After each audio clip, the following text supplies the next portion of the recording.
চিটি ক্যাংড়ার এমন ঘি, খাওনি ওগো জানবে কি। আজকে আমি অনেক চিটি ক্যাংড়া ধরে এনেছি জমি থেকে। এই দেখুন বন্ধুরা, কত ক্যাংড়া। সব ক্যাংড়ার এবার দাঁড়া ভেঙে নেবো।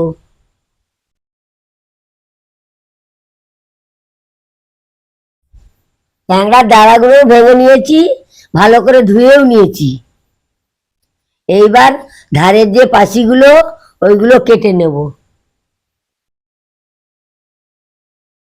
আর পাশি কাটা হয়ে গেছে। এবার যে মাঝের অংশটা, ওটা বাদ দিয়ে দেব। বন্ধুরা, এইবার আমি ক্যাংড়ার খোলা ছাড়িয়ে নিচ্ছি। ক্যাংড়া ছাড়ানোর পর এই যে ধারে ঝুপসিগুলো, ওইগুলো ফেলে দিতে হয়। একইভাবে সব পরিষ্কার করে ছাড়িয়ে নেব। ক্যাংড়া ছাড়িয়ে নিয়েছি। এইবার আমি ক্যাংড়াতে মশলা মাখিয়ে নেব।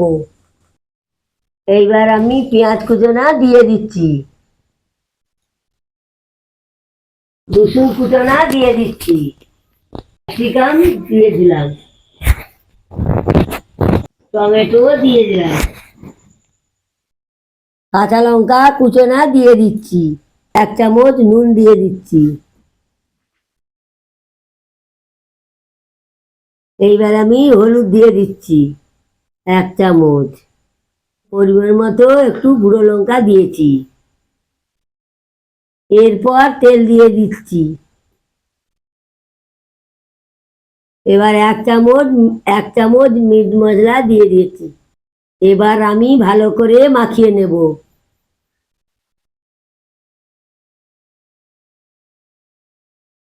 মাখানো হয়ে গেছে।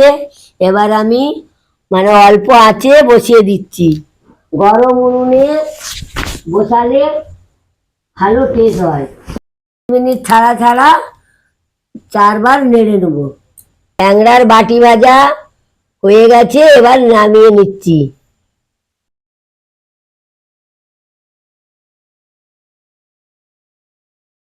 দেখুন বন্ধুরা, কত সুন্দর কালার হয়েছে।